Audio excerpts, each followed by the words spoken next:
Welcome to Silicon Valley Impact, where business insight meets startup innovation. And now, your host, Brian Sparks. That always gets the juices flowing. It's nice to bring that. It's a comforting little thing for us to be out here on the road with that, and it feels like a nice cozy blanket, Brian. And we'll let everybody know what that means that we're on the road. But welcome to Silicon Valley Impact. I'm your host, Brian Sparks. We've got a unique show today. We are in Roseville. We're in Roseville. Okay. We're in the Greater Sacramento area at the GFX Summit, and I have three rock stars with me here that I will allow to introduce themselves. But we have Nikki, Mark, and Rick.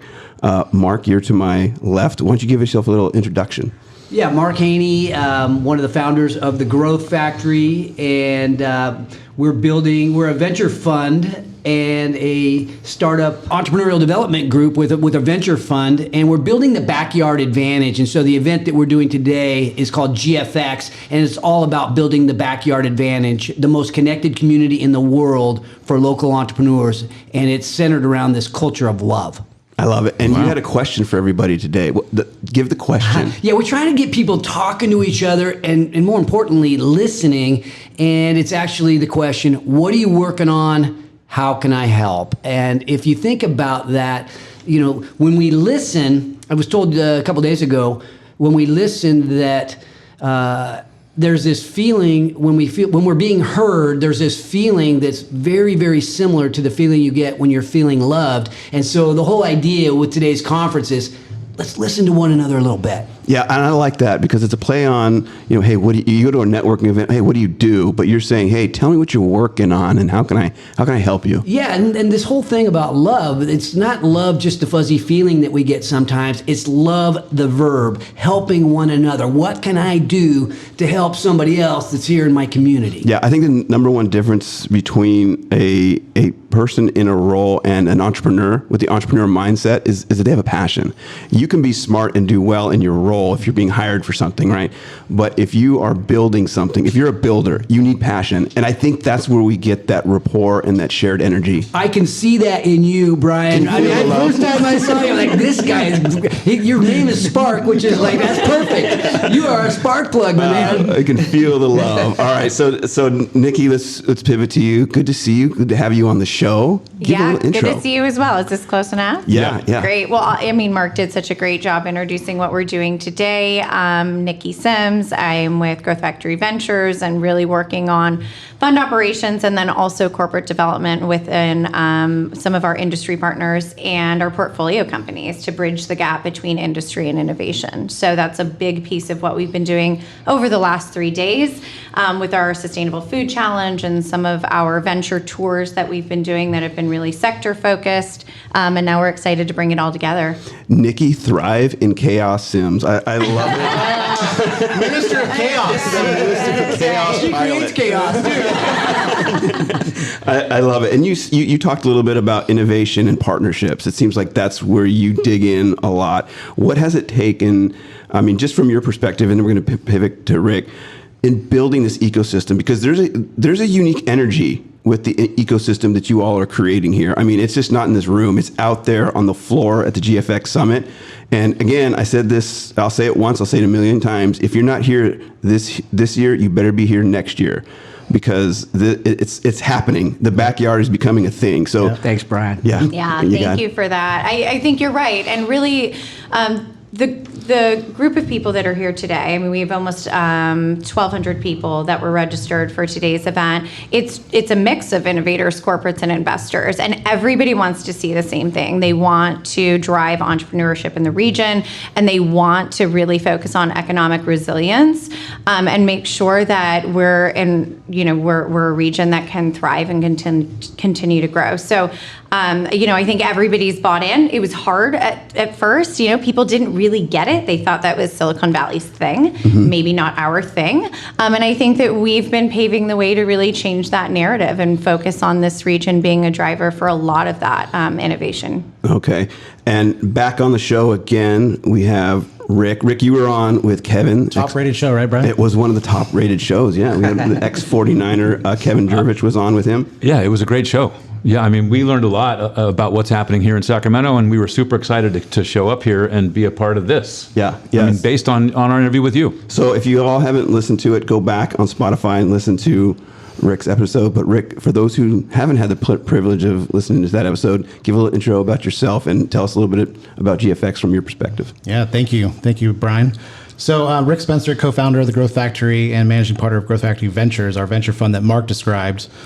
You know, as we talk about our team, I want to give a special shout out to Nikki because she's our MVP. And so we couldn't do any of this without her. So we're just so excited as our team grows and our platform, this Backyard Advantage, grows. And why I'm really excited is, you know, twofold. One, as a former founder raising venture capital, living in Sacramento, I used to take Amtrak down to the Bay Area because that was the only option. And every day I remember that walk from the Amtrak parking lot to get on the train and saying, what if I could have stayed here all day? What could I have accomplished if I could be here? And that's coming true. And I think the testament is the things that you said, Brian. I mean, we met 6 months ago at a Bay Area event, and I invited you out here, and you said, wow, this is underestimated, undiscovered. I mean, there's something magical going on here. And so that observation from all the Bay Area events that you go to and all the companies that you see to come out here and see the talent and the love and, you know, Nikki's magic, it's amazing. And we're just so proud of, you know, again, we're only 3 years in, right? Yeah. We're just coming out of toddler phase and excited to start really running and, you know, showing more people like you, Brian, how great this is. Yeah, and you have opened my eyes to this area. Don't sleep. I've said this before. Don't sleep on the Sacramento region. And really quickly, I just want to make sure, like the true MVP of GFX is the member of a team who's not here, Monique Brown, and she is out there wrangling all of the troops. But this has really been her heart and vision for the last 3 years, and it is her creative energy that has really sparked this event year after year. So I want to give her a special shout out for all the work she's put into this. Yes, she has answered my emails at all hours, so she has been on it. She's been amazing. And you have a new member who's not here also. Mashad, yes. Yeah, so I want to give him a shout out. He was on stage rocking it. You guys lit it up at the beginning. Yeah, it was really good. So we have a great lineup today for this show. We're going to have Essie Mawadi on the show. We're going to have a few other speakers come in. But I definitely want to have you three in kicking off this show for Silicon Valley Impact. I want to thank you for having us here.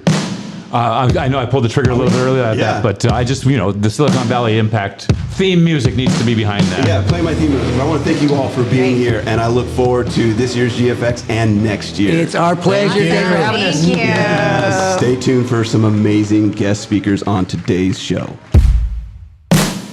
All right, so we're here with Essie Mawadi. We're at the GFX Summit once again. It's a packed house. Essie, welcome to the show. Welcome to Silicon Valley Impact. I've waited all of my life for this moment, to be honest with you, to have you on the show, and you're finally here. Welcome. For our audience, give a little introduction about who you are and what you do, if you even needed an introduction. So thank you so much for having me, and so great to reconnect with you. I'm very happy to be here. So I'm Essie Mawadi. I run a venture capital firm called Mighty Capital. What makes us unique is we capitalize on the growing importance of product managers in business and corporate success. And then I also founded a non-for-profit organization that now I chair called Products That Count, which is essentially a global community of over 500,000 product managers. Oh, interesting. Okay, well, we'll talk a little bit about that. But you were up on the stage earlier, and you were talking about AI, giving your insights. And I heard you talk about AI and the perspective of mind, body, spirit. I was fascinated. I mean, if my listeners know me, Brian, if you know me, I love the insights of the way people play the game. So talk a little bit more about that, or introduce that to our audience who wasn't able to be here this year. And if you weren't here at GFX, shame on you. You should be here next year. But yeah, mind, body, spirit. How does that play into your conversations and the way that you run your fund? Yeah, absolutely. So, when I think about what's essential about a great product, it's essentially, what makes a great person, because technology is an extension of ourselves. And so I use mind, body, spirit to describe a great product. And if you apply that to AI, and it can go, actually, I'll go sequentially. It usually starts with the mind. And you think like 15 years ago, IBM Watson, solving like a super complex problem that's never been solved before, but it feels kind of like a robot, right? And that's the image that you get when you think about Watson. And then 13 years later, you go more into the body, right? We all want to look good. We all want to, like be perceived as beautiful. We expect our technology is going to be beautiful just like that. And OpenAI is exactly that. OpenAI, it's no longer a robot. It feels like it's a person. There are some pieces missing, which I'll talk about, but it really feels like it's a human or humanized interaction.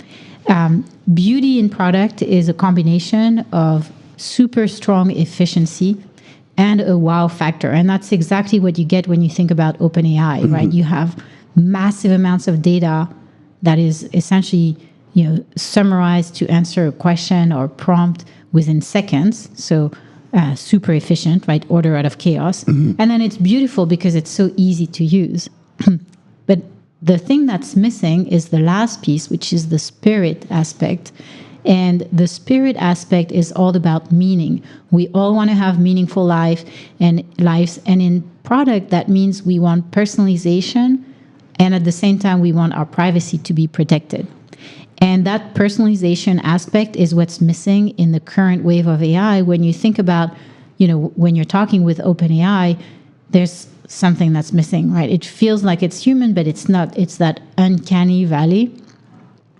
And it takes a lot more work, and I will say another wave, maybe in a decade or so of evolution, before these products are going to be fully personalized and at the same time protect our privacy. So that is, I think, a huge opportunity for entrepreneurs today who are starting companies.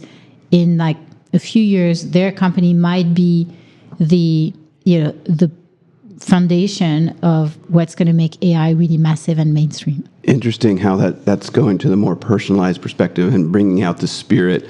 Do you think, now I'm going to go a little bit towards your book that you wrote, almost 10 years ago. Do you feel that with the evolution of where we're going now with AI, and when you wrote the book back then, and then kind of that perspective going forward, do you feel that the content of your book still applies? Kind of give a little overview about that, and then and find the red thread for us so we can kind of track this next wave that may be coming when it comes to personalizing tech. Yeah, absolutely. So I will say the examples are old because they're from the previous era, the mobile era, but the principles remain the same. And so when you compare, I was still then talking about great products make us better people, and therefore great products are described with a mind, body, spirit framework. But if you think about applying that to the mobile era, it starts with, again, the mind, IBM Simon, and then 6 years later, Nokia and Motorola was the first smartphone, right, 3G. And then 6 years later was really the foundational mobile product, which is the iPhone, that was so personalized, right? If you recall at the time, and that was now a long time ago, but it felt like it was my device and nobody else's, right? Very personal. And so when you draw a parallel with AI, you have, again, like IBM Watson, the mind aspect, then OpenAI, the body aspect, which is kind of like the Nokia Motorola smartphone. And then the next product, which is the equivalent of the iPhone, has yet to be invented. And with that next product is going to come, the AI revolution, just like the mobile revolution really started with this iPhone. Let me double click, and this is a short version with SVI. What? You want to say something, Brian? I do, because my stomach just sank when you said that the next AI revolution is going to be equivalent to the iPhone, because the iPhone changed the way that everybody does everything. We are all glued. We are all addicted. And so my stomach sank a little bit when you said that next wave is going to have the same impact, but I think even more than the iPhone had. But what is that? Do you have any idea? Like, do you have predictions about what that looks like? I have a few predictions. So if you think about your iPhone or any mobile phone today, it really created a virtual identity for us, right? Before that, a virtual identity kind of existed, but it was in our computer. We never really liked our computers versus we really fell in love with our iPhones, right? And so our iPhone really started an identity virtually for us, but it's a 2D identity, right? Today it's videos, but it's still like a flat screen. AI could really immerse us in a 3D identity, right? You can imagine having avatars that are, some are real, some are not real. You're in a world where all of a sudden you're in that sort of virtual reality, right? That is ready to come to life. And it's even more possible because when you think about one of the big obstacles of AI, it's all about hallucinations, right? We don't like that our AI is not, perfect. But in a virtual world, we actually don't expect perfection. And so we could totally see how an AI in a virtual world would hallucinate, but the rest of the world is a hallucination too, so it doesn't matter as much. And so I think what AI is going to create is an entirely new way to interact in the world that's more immersive. And that's not even scratching the surface on the kind of industries that AI is going to create, right? Because iPhone started, the App Store and all that, new industry of people now creating experiences, using experiences, mastering new tools. AI is going to have its own way that it's going to create a whole new industry. Brian, I got one quick follow-up question. Yeah. I know we're limited on time and I want to be respectful, but does that create a world that's better or worse for everybody's mental health? Definitely, especially on that topic, better. When I think about what are the key problems that AI can solve today, I think of three big ones. Number one, loneliness. And I'm not talking about dating. I'm talking about mental health crisis. I'm talking about isolation. I'm talking about, all the post-COVID stuff we're dealing with. Climate change. I mean, all of the that. Political landscape, everything just all seems... of those divisions. Yeah. Exactly. So that's one that AI can solve with different types of companionship. And then, which right now, today, we solve with pets, really, right? And we could solve it with so many different things. Yeah. The second problem is drug discovery. And Drug. Yeah. Yes. And I think that's really important because I believe that part of why we love spending time in this digital world is because our bodies are so constrained, right? We have an obesity crisis, we have diabetes crisis, we have like all sorts of, health crisis in our society. And so we sort of find escape in those virtual worlds where we can be different, we can be bigger, not constrained by our bodies. But anyway, so drug discovery and solving like health challenges, I think AI will massively transform. And then the third one is transportation. Self-driving cars today are in their infancy, but transportation with self-driving car at scale can really be solved with an AI. Well, I tell you what'll do everybody a world of good from a mental standpoint is when the self-driving cars fix the parking problem. Yeah. You live in San Francisco, you know what I'm talking about. Absolutely. All right, Brian, back to you. Thanks. Hey, well, she's reminding me of Jason we had on the other day. His focus is connected mobility and Oh, gosh. focusing on the cars. On transportation specifically, yeah. Yeah. One last question I had for you. You said good products make good people or make people better. Let's go back one step. What kind of founder would reflect a good person to invest in? Yes. So, how at the conference, it's all about like, it takes a village, right? It's a team effort. I do believe that innovation is a team effort. So there are characteristics of the founder, but I prefer to focus on the characteristics of the team. And when we think about what's a high-performing team, we look at three things. We look at a complementary skill set. We look at compatible communication style and comparable appetite for risk.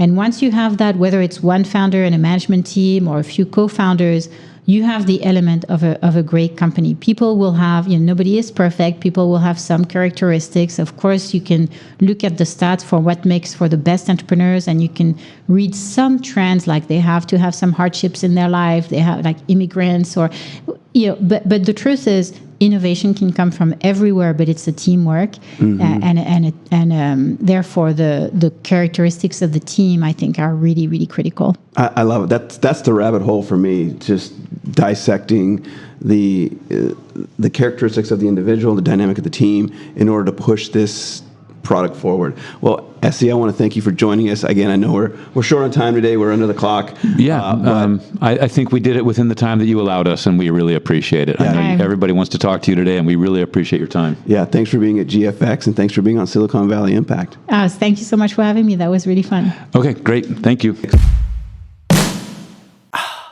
All right, so we're pivoting to our next speaker. With us right now is Rachna. For our audience, give a little introduction of who you are and what you've been up to. Well, thank you, Brian, for having me here. I'm Rachna Dayal. I run a small health tech VC fund focused on medical devices and health tech platforms. Engineer by training that pivoted to healthcare, so love machines, love technology, and love the job I'm doing right now. You love it. And so talk a little bit about what you'll be taking the stage on today. I know it's one of your topics that you love, so give us a little insight about your topic. On the stage today, I'm on a panel on healthcare, and I love to talk about what AI is doing to healthcare in terms of patient outcomes. I have very strong opinions on where AI should or generative AI should or should not be used in healthcare, because we're talking about lives and health and happiness. And, it's a buzzword right now, right? You put AI and Gen AI on your pitch deck and people throw $1 million, but that doesn't mean that your company should get funded. And there's a fine line between investing in buzzwords and investing in real technology that's a game changer and that's going to change lives. It shouldn't be such a thin line. It should be a wide divide between what's just a buzzword and what actually makes a difference in life. So what's real and what's buzzy? I mean, what is really kind of top of mind for you when it comes to this new tech, specifically in health? So we see a lot of AI-enabled platforms in healthcare that talk about drug discovery, drug design, mental health, with the help of digital therapeutics, leveraging AI. And these spaces have gotten overcrowded. And investment is a game of numbers, right? If you think about a space that is overcrowded with 10,000 startups globally, that's not a place to be as a startup anymore. What that means is that you've got to move on and explore other areas in healthcare where you can make an impact with AI and Gen AI. But, it's so easy to create another mental health startup. Not that there isn't a need. And it's so easy to have another AI drug discovery platform. But the jury's still out on the impact that these platforms can have on the lives of patients in reducing costs in drug development and getting drugs to patients faster.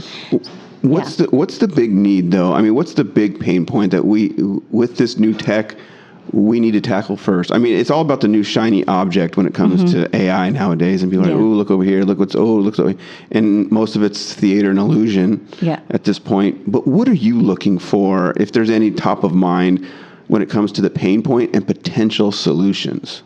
So I like to work my way back from what does the patient need today, right? So if you think about the payer space, right? Our payer benefit plans are structured at the county level, but within counties, you can have cities that have very different demographics, right?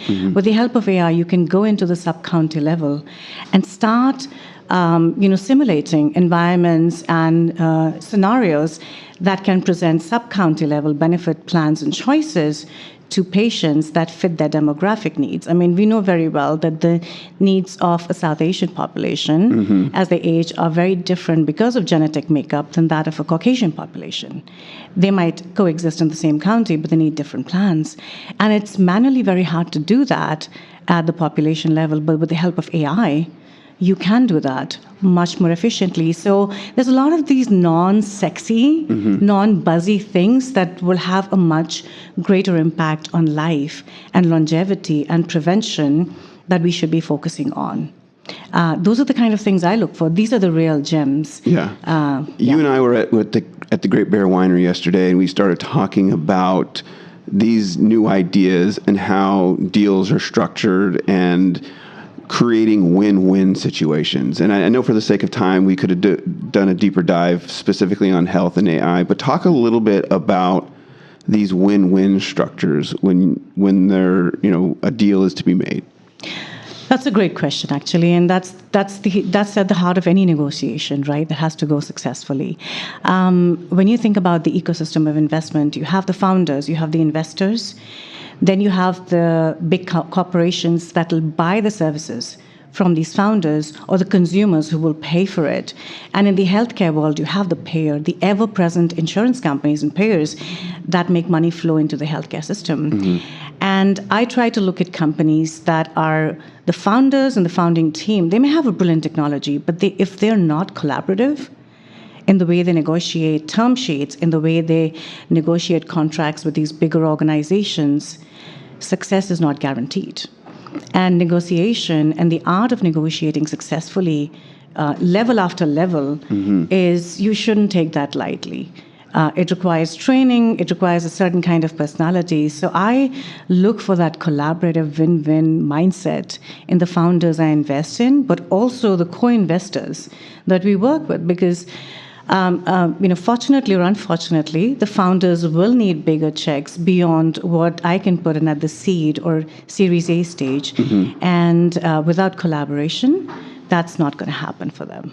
So you're talking, I know win-win can be sometimes also just a buzzword, but and you're looking for this characteristic within the team or the CEO. Give me a couple qualities that are predictors of a win-win mindset when it comes to having these conversations. It could be something as simple as, there's a startup I'm talking to, thinking about starting an SPV for them. And I just had a conversation with the CEO. She initially had produced a term sheet where she had a certain percentage of discount enabled. And the data I took back to her was like, I don't think I can take this to the other investors, because they're used to seeing 8 to 9% discounts. And the discount you provide on a convertible note has to be in line with what the interest rates are in the market, what the rest of the startups are doing, right? And there was absolutely zero pushback from her. She says, yeah, that makes sense. I don't want to stand out in a negative way, right? I've also come across CEOs where the term sheet that they and their lawyers produce is the only term sheet they're willing to negotiate unless you're putting $5 million. There's a lot of early stage small investors that can help you, but you have to be collaborative. And if you don't need money from certain investors and certain term sheets, you're not able to discuss data points back and forth to state your case. That's a mindset that I like to stay away from. I'm open to conversations, but if we can't really discuss data in a very collaborative manner to come to a common conclusion, that's a red flag right there. That this deal, even if I make it at this moment, my opinion or the opinion of my LPs or other investors that I bring to the table may or may not count with this individual or this co-founding team. And so you start questioning if you really must make an investment or not. So that takes a lot of creative strategy in the moment. Where did you learn the art of negotiating these types of terms? Are there some high-level insights? Give us a run-up to that that has kind of given you this guidance. Many, many levels. I think I was working in a startup, my own startup, 2006 to 9. So you cannot but negotiate when you're facing the customers day in, day out, talking about deals, getting in the first contract, then going on to bigger contracts. It started there in my late 20s. But then I was also trained at J&J in deal making, and big companies like that, they succeed for decades and keep growing for decades because they're really good at deal making. And deal making is a lot of negotiation, a lot of sifting through data, understanding the data, the numbers, but then negotiating successfully with a lot of discipline. And I also remember this anecdote where at my MBA school at IMD, they would come in and train students. They would bring hostage negotiators to train students in negotiation, right? So some of the amazing places that I have been to, the institutions I've worked and studied at, have played a very big role in sparking my interest into the art of negotiation. So just for the sake of fun, I'm going to ask you, what is a high-level tip? I just got done reading Chris Voss's Never Split the Difference, who was a hostage negotiator and talks about, when things are on the line, it's usually lives. What are some of the things that you remember, some anecdotes that would kind of set some context around this? I have two little stories, right? The first one is knowing when to walk away, right? Knowing your boundaries in a negotiation and knowing when, if you're negotiating below a certain threshold, it is not going to be successful for you in the long run. Just having that clarity and having the courage to say, I'm okay if I don't make this deal. This is not the end. And it's very scary when you're doing it and your promotion or your job could get impacted. It's not easy. Even today, I come across founders who have the courage and the knowledge to say, this is not the kind of investor I want. Same as we're raising funds for our own VC firms, we can say no to LPs, certain kind of LPs. So knowing when to say no is very important, and it comes with practice. The other anecdote I have is sometimes, depending on your who's on the other side of the table, you got to prepare layered negotiations, right? I remember sending one of my team members who was reporting to me in a manufacturing organization to negotiate with, one of the, to negotiate with the other party first, because I knew that they were stuck on the ground. So then I had to become this elusive manager who only came in if it was absolutely necessary. So setting the stage. So the day I walked into the negotiation room, they were like, oh my God, she's coming in. And my colleague was acting very troubled and very frazzled, setting up the scene that this is make or break, like making it very clear that if she walks into the room and she doesn't agree, it's over. We're never getting back on the table again. And I walk in and I smile and I pretend that it's not tough at all. And it actually wasn't tough after that.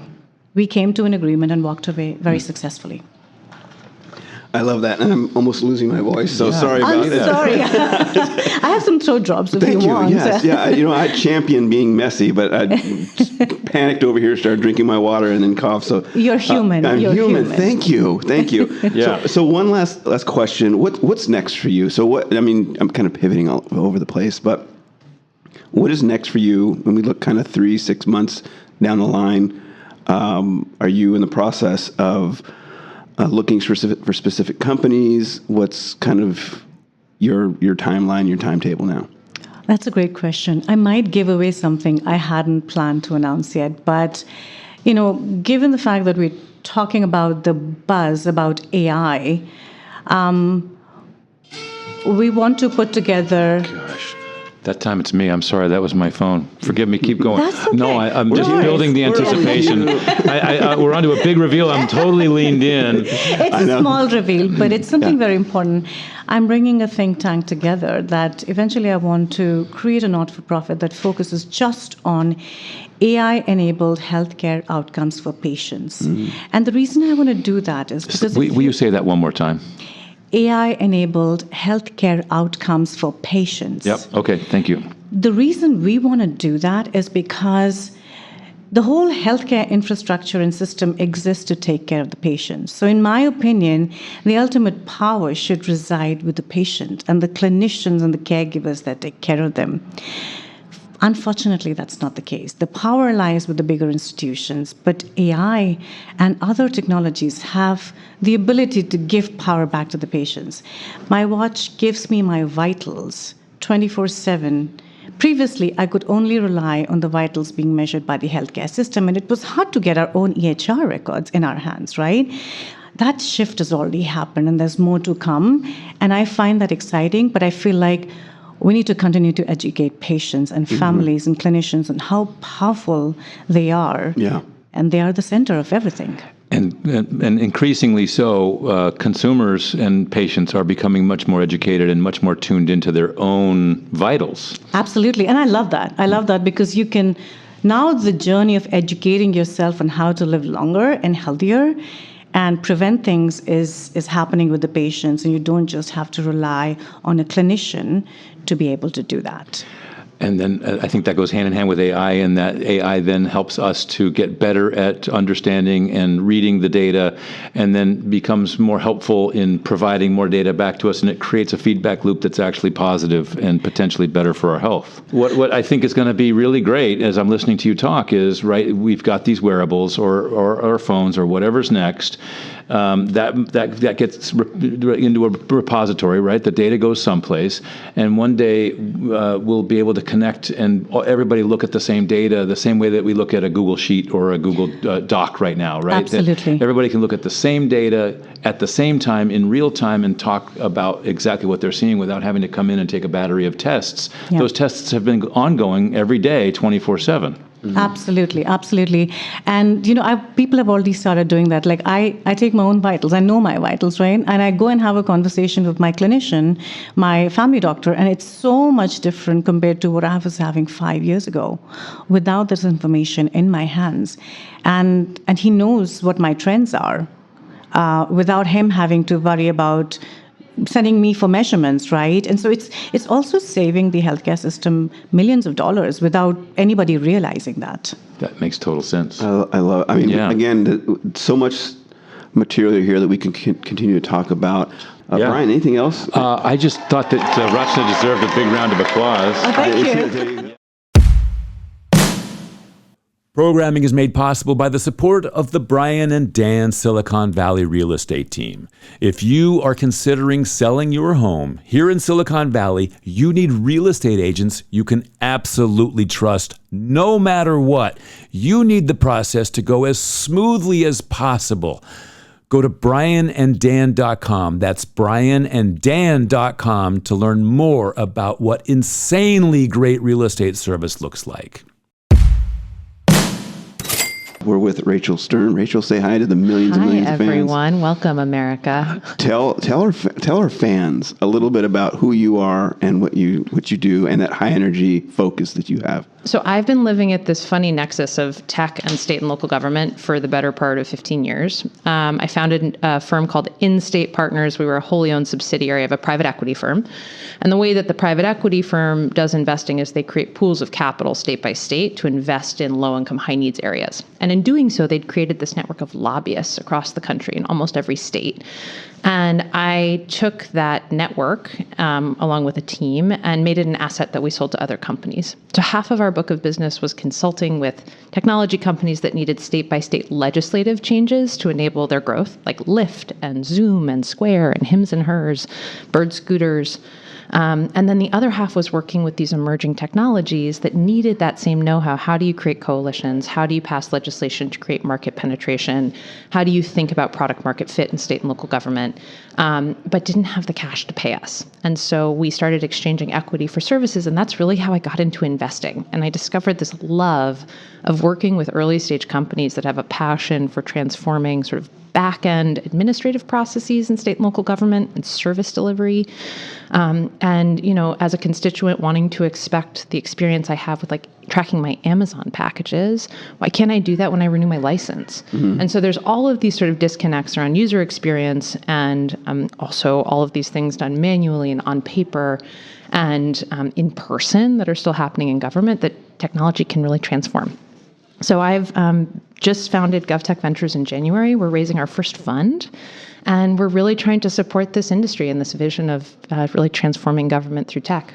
That was a really fantastic intro, I just want to say. Yeah, I mean, it was great, and like you're the consummate nerd, honestly. Oh, big time. Right? And that's not even, I mean, that's a compliment. I was a really easy You kid just to beat covered up. so much nerd territory. Yes. I'm so impressed and so in love with all of that. Yeah, I really am. The brilliance. It's hard. It's hard to want government to be better because government wants to be better, but there's just all these disconnects in how we think about things, how they can spend money. They can't take risks like private industry. So how do you present them with solution sets that actually fit the problem sets that they have? Yeah. I have an immediate question, Brian. I know you haven't even started yet, but go for it. Do you find it just so infinitely frustrating like the rest of us do working with government because they're so slow and unwilling to sort of see their own circumstances and admit responsibility or assume responsibility? I have felt a lot of frustration in this career.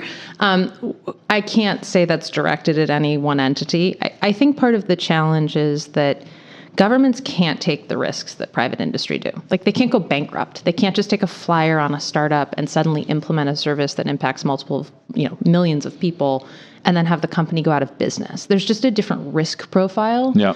And I think that can get really frustrating in the world of venture capital and building technology, because the expectation is speed. And the expectation is iterating really fast, failing really fast, working with customers on that product market fit, and sort of churning and burning to a certain extent. And that just doesn't happen in government. So for me, the hardest part for companies is really that sort of 0 to 5 customers is where a lot of companies fail. And it changes the capital markets a little bit, because companies often need a little more capital up front in sort of that pre-seed stage, because they have to build something for these long revenue cycles. But 5 to 10 customers is easier, and 10 to 25 is even easier. And sort of you get these economies of scale with customers. And the downside is the first ones are really slow. But when you have a happy customer, they're talking to other customers. And so you start to see this really interesting momentum, which is the best part of investing for me, which is when you see a company really hit that lockstep and their customers are super happy and they're never going to leave. And all of a sudden, they're doubling in size really, really quickly. So Right. There's upsides and downsides to that, to working with government. So how does an early stage company in GovTech go to market? I mean, you don't have just a sea of people to go after. It's the government. What are some of those motions in order to get buy-in from these big agencies that aren't so quick to go, oh yeah, I need that, I'll take it? So I think you've hit on something really important, which is this sort of early nailing down of product market fit. And having companies go through the exercise, usually early stage, they don't really know who their ideal customer is. Maybe they've got a product, they're a great computer science guy, and they're like, I think fire departments need this, or departments of, the DMV really needs this. And they build this product for a customer they've never really talked to.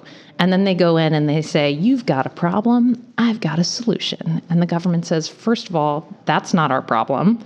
Second of all, who are you? Where are your 3 years of financials? And third of all, get out of here. And so there's a lot of pre-work that goes into successful government contracting. So it's having 25 or 50 conversations across a customer set. You're not even selling them anything. You're just trying to understand, oh, my legs are tired. What kind of chair do you want to build? Do you want to have it be leather? Do you want to have, high seat rest? Do you want to be able to sit and stand? And you're sort of building it with them. And that's why those early pilot customers are so helpful. If you can find 3 or 5 companies, agencies to build for and with, those companies tend to be really successful.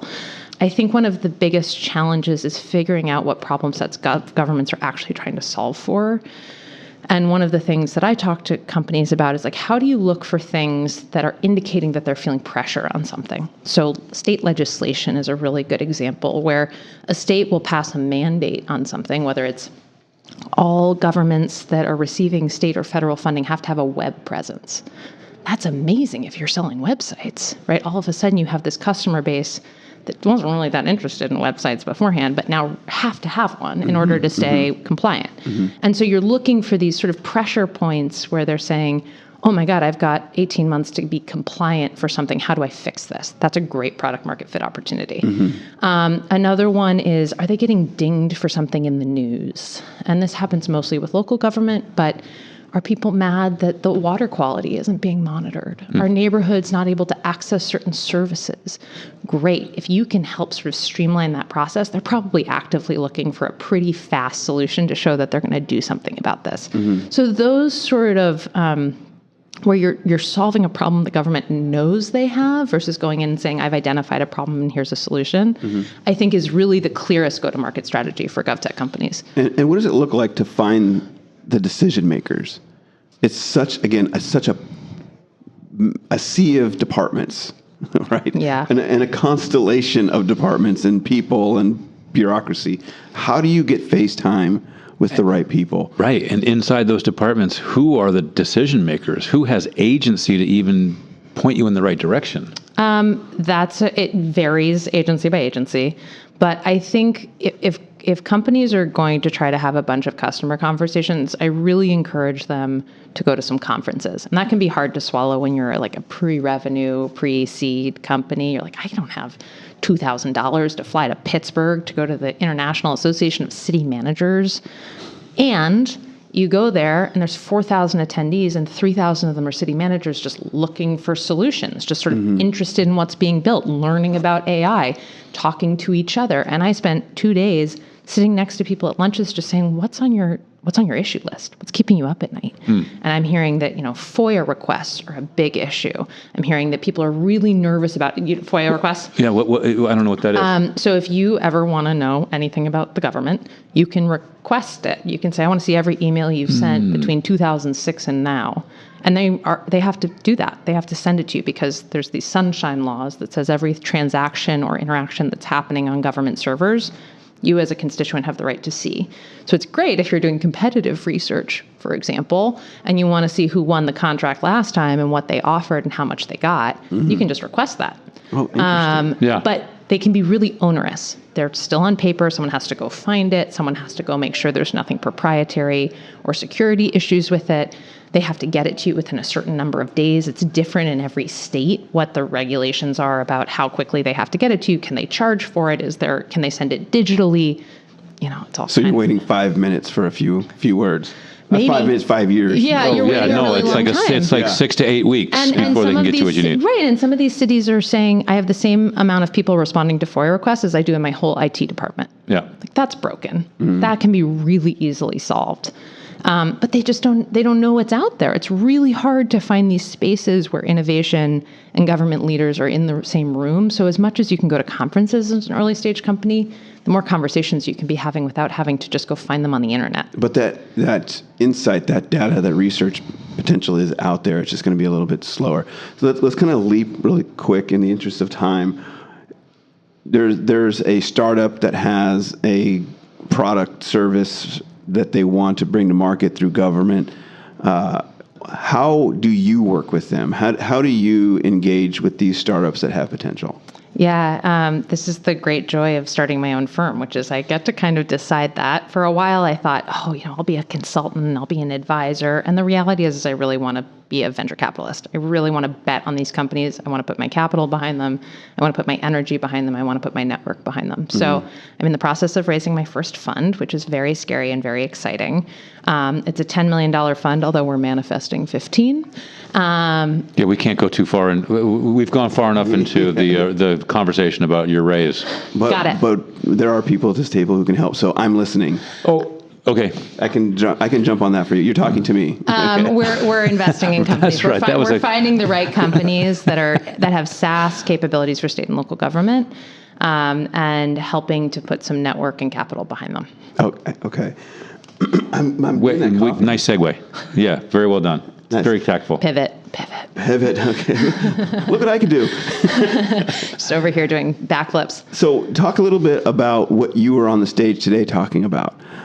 You've been involved with the GFX Summit now. Is this your first year with them? This is my second year. Okay. Yeah. And they're growing. They're crushing it. They're an incredible team. Yeah. I feel really, really lucky to have them in my network and ecosystem. They're givers. They're community builders. They're super generous with time and resources. I can't say enough good things about Nikki, Monique, and Rick and the whole Growth Factory team. So I was on a stage with a number of other sort of investors and incubators and builders in GovTech space. And we were talking about how do you work with investors? How do you find investors? What things as investors do we look for in those companies? Because some metrics are not aligned with other sort of venture capital investments, like the long revenue cycles, for example. How do you measure success or predictive success?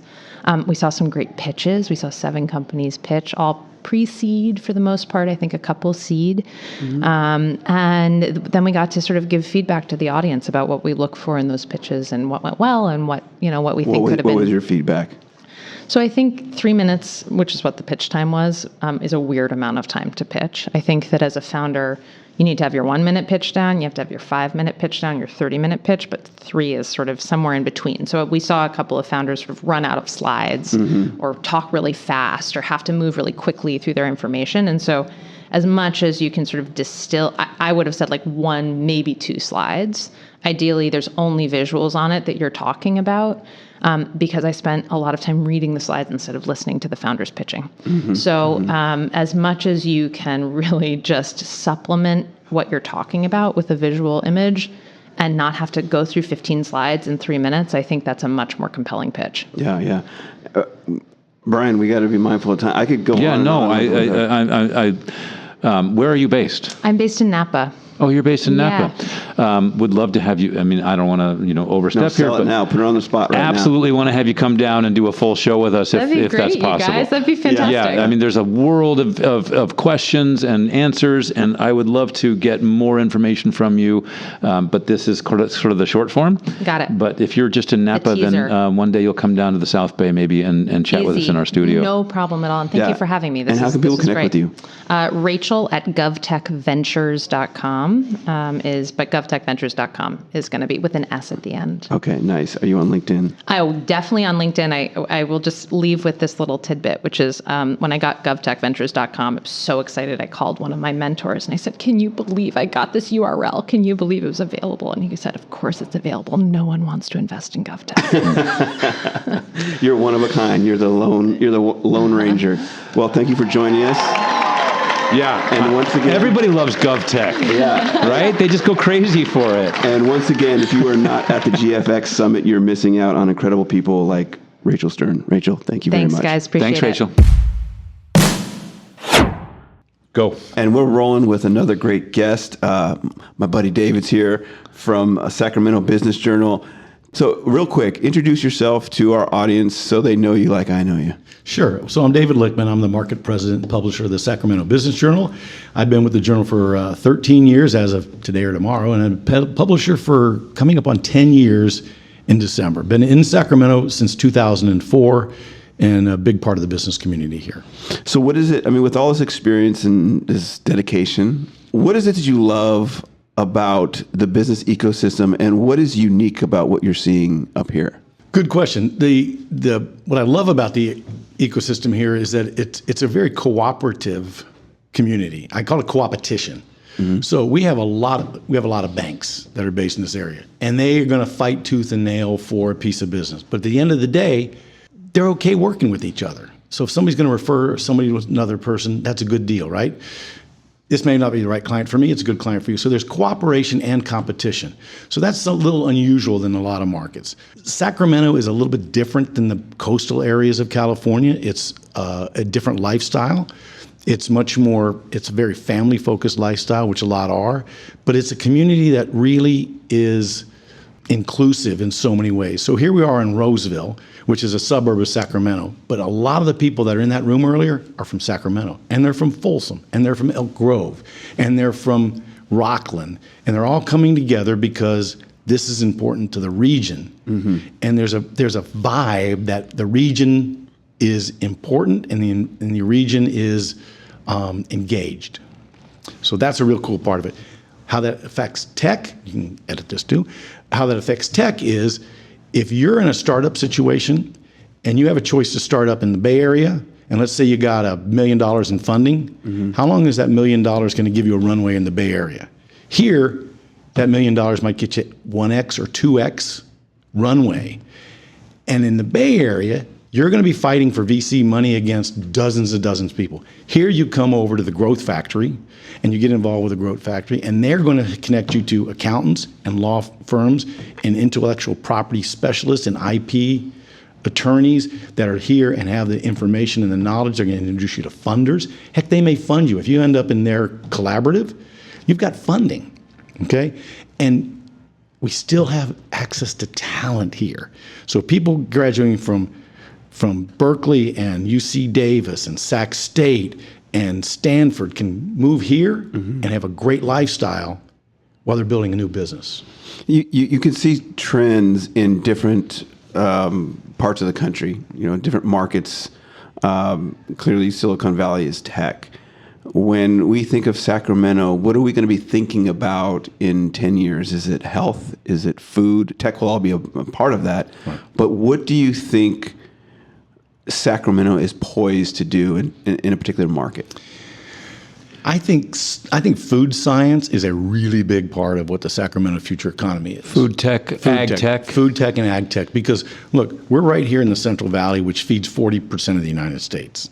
40% of the food in the United States comes out of the Central Valley. They're learning things here and testing things here that are just not thought of. There's companies that, there's one in Woodland that actually is able to tell you exactly what every plant or every tree in an orchard needs as far as, is it getting too much water, not enough water? What do we need to do here? What are the mineral bases? What are we going to do here? In real time. In real time. Wow. Rice production here in Central Valley is higher than it is in Japan on a per acre basis. Higher quality. Most of the rice grown in Central Valley here is exported to Japan for sushi rice because it's higher quality than grown in Japan. Interesting. And most people don't know that because it's the technology for that whole area. Now that's water dependent. Yeah. So we got to have the right water, but it's a really cool thing.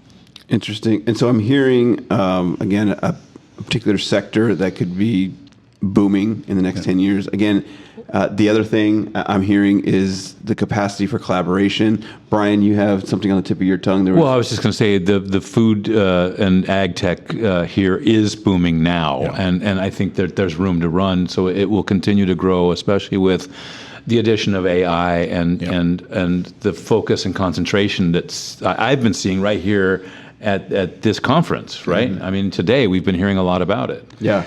I think there's a big opportunity for med tech here as well with UC Davis, which is a major research hospital.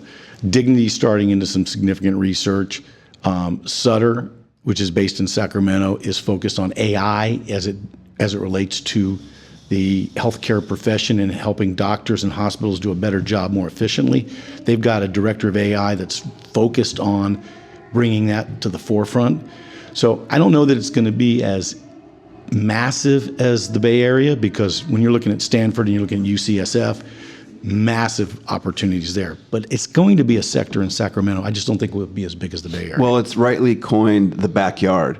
And I think the entire 80 corridor is going to have some sort of play in integrating Silicon Valley, and it'll be seen globally as almost one.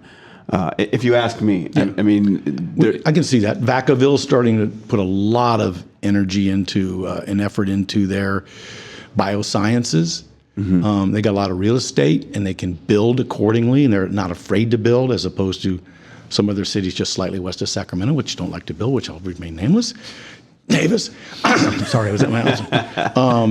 But they're putting a lot of money into biotech in the Vacaville marketplace. So tomorrow morning, Sacramento Business Journal, what's your headline for this experience at the GFX Summit? What you've learned, who you've met, what you've seen happen? What is top of mind for those who need to be here next year? Good question, because I'm not the editor-in-chief, and I'm not going to be writing that.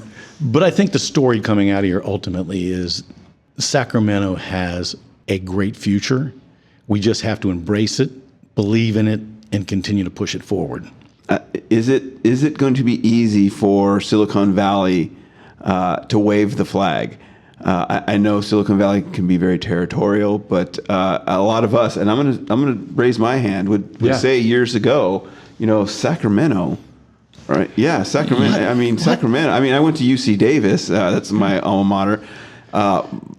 But other than that, it's just a place to relax. I think that historically, a lot of people in the Bay Area have a sort of snobby opinion about Sacramento, and that has been totally turned around for me this week at this event. Yeah. Look, the big catalyst was Moneta Ventures. When Lokesh Sakaria started Moneta Ventures years ago after leaving Intel, it was a VC fund. And they invest in not early stage, but mid stage startups. They have to have cash flow. They have to be successful. He had Fund 1, which was about $20 million, I guess. Fund 2 kicked in at almost $75 million. Now he's raising Fund 3. Every fund has been successful. He's proven that you can invest not only, and a huge majority of that money goes to regional companies, and they're successful. So that started it. And then when Mark Haney came in, below that level, going to early stage and startup. Now you've got an ecosystem that goes all the way through. And we have funders at a much higher level in the region, which you may not have heard of, DCA Partners, Central Valley Fund. They are M&A companies. They are very high end, helping people exit and do this. So now we have an ecosystem from Florida, and the angel investors have gotten way more sophisticated here. So now we have from super entry level concept all the way to 100, 200, 300, 400 million dollar exit companies, billion-dollar companies. I mean, seriously, there's some big stuff out there. So now we have the entire plat. Silicon Valley will never wave a flag. And I'm not sure they're ever going to say we're truly a partner, because there's a competition between cities that's less cooperative than we have here. But that's okay. We don't need to out VC Silicon Valley. We just need to out VC what we're doing today. I also think there's a bit of a grassroots movement afoot that may nurture greater connectivity than we've seen in the past. I hope so. Yeah, I'm feeling like there's a stronger desire for people to come together and be kind than maybe we've seen in the past. In fact, just today, I think one of our Folsom companies, pardon me, I'm going to look at my app for right now. While you're looking that up, I mean, to that point about who's bringing the buy-in. I mean, we've had some great speakers here today. I mean, we've had a few in here. We had SC join us. And so through events like this, through shows like this, we want to give people access to these great people, and they're showing up here. David, you found what you're looking for? There's a company in Folsom that I think it was a Silicon Valley VC just dropped $40 million into today, yesterday or today. We just got the story. I'll look it up and I'll email it to you guys. Whatever. Yeah, it's That's great. fine. But there are some It's happening. connection, and some people saying, hey, there's some stuff happening there we got to keep an eye on. Yeah, it's happening. Well, David, love that you stopped by. Yeah, thank you. With our short segment. We'd love, if you're ever in the Los Gatos area, for you to come by the studio. It'd be great. Do a deep dive. But we'll continue to foster that connection. Connectivity. Yeah, it's totally. awesome. Yeah. Thanks, man. Appreciate you stopping by. Good Brian seeing and you. Brian, it's awesome. Yeah. Brian and Brian. Brian 1, Brian 2. All right. Thank you.